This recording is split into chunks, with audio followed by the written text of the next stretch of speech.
एक भक्त एक बार बहुत दिनों से जप कर रहे थे, बड़े दिनों से, हरे कृष्णा कृष्ण कृष्ण हरे हरे, हरे राम राम राम हरे। 20 साल बीत गए जप करते हुए। कहते हैं ना कि माला जपते चुक गया गया न मन का पेड़। तो उनका एक्सीडेंट हो गया अचानक से और उनके मुंह से निकला जीसस, और जब क्या रहे थे, हरे कृष्णा कृष्ण कृष्ण हरे हरे, हरे राम। और मुंह से क्या निकला, जीसस, जैसे एक्सीडेंट हुआ।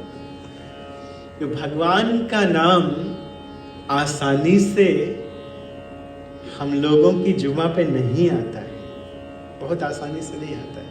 इसके लिए परिश्रम के साथ साथ प्रेम और श्रद्धा की भी आवश्यकता है। वो खुद बता रहे थे कि हमारे साथ ऐसा हुआ। मैं तो सोच रहा था कि मैं 20 साल से भक्ति कर रहा हूँ, लेकिन आज मुझे पता चला कि मेरे भक्ति अभी पूर्ण नहीं हुई है। मुझे अभी बहुत कुछ करना बाकी है, अभी भगवान से प्रेम करना बाकी है। अभी कुछ दिन पहले एक व्यक्ति हमारे साथ ट्रैवल कर रहे थे, बड़े साउथ इंडिया के बड़े अच्छे डिवोटी थे, लेकिन उनकी तबीयत खराब थी, तो उस दिन हाय अल्लाह कर रहे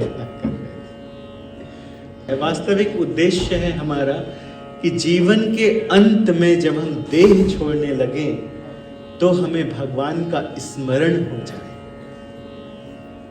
भगवान की याद आ जाए। तो अभ्यास योग युक्तेना चेतसा नाम कामिना, लेकिन करना पड़ेगा अभ्यास। हम सभी को अभ्यास करना पड़ेगा।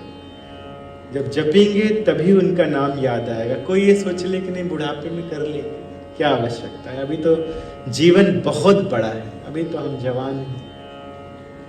ये सब जब बुजुर्ग हो जाएंगे तब सब ये काम है कि फिर जप करेंगे, भगवान का दर्शन करेंगे, मंदिर जाएंगे, कथा सुनेंगे। प्राणा प्रयाण समये कफवात पित्तये कंठावरोधन विधौ स्मरणम कुतस्ते। जब प्राण प्रयाण का समय आता है, जब प्राण निकलने वाला होता है, तब सोचने पर भी, प्रयास करने पर भी भगवान का नाम नहीं निकलता है। क्यों?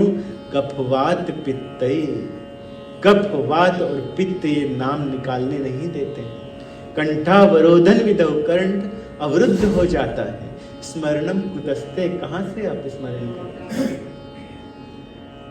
और जिस व्यक्ति ने अभ्यास बहुत किया है, जैसे कि देवेंद्र प्रभु जी ने बताया कि जब इनके पिताजी जाने लगे तो अपने हाथ पे काउंट कर रहे थे कितने लोग हैं। तो देह त्यागते समय भी अपने हाथ पे, इसका मतलब है कि अंदर उनके नाम चलता रहता है। तो भगवान का नाम भी भगवान की कृपा से ही लिया जा सकता है, लेकिन कृपा प्राप्त करने के लिए हमें ध्रुव महाराज जैसा भक्त बनना पड़ेगा, प्रहलाद महाराज जैसा भक्त बनना पड़ेगा। कितना मना किया हिरण्यकश्यपु ने, कितना प्रलोभन दिया और कितना डराया, कितना धमकाया, लेकिन क्या प्रहलाद महाराज रुके? नहीं, प्रहलाद महाराज भगवान का भजन करते रहे।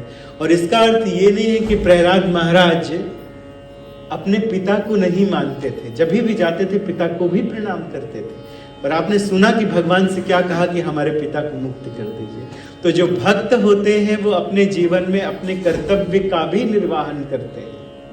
दूसरे जो कर्तव्य हैं, माता के प्रति, पिता के प्रति, बच्चों के प्रति, परिवार वालों के प्रति, वो भी बढ़िया से निर्वाह करते हैं और साथ साथ में भगवान का भजन भी बढ़िया से करते हैं। तो ये हमें सदैव ध्यान रखना चाहिए। तो ये कैसे होता है? श्रवण मंगलम तब कथामृतम, जब कथामृत सुना जाता है, भगवान की शुद्ध कथा को सुना जाता है भक्तों के मुख से, तब अपने आप जीवन में ये मंगल आता है। तो गोपियां कहते हैं कि इस संसार में सबसे बड़े दानी वही हैं जो भगवान की कथा का दान कर रहे हैं, जो भगवान की कथा सभी को सुना रहे हैं।